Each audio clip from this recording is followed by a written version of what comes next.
Psalms 105:15. Touch not mine anointed, and do my prophets no harm.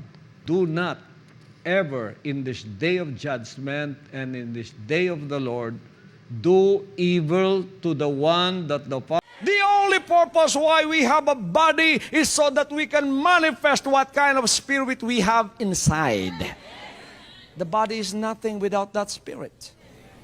Yan lang ang purpose bakit may katawan kayo. Para yung pagsulay sa tuwa sa kalayo, dili enough nga kita chosen. Pareta kay Job, faithful unto the end.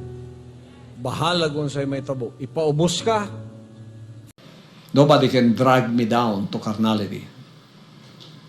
I only pretend to be carnal. I am in the flesh.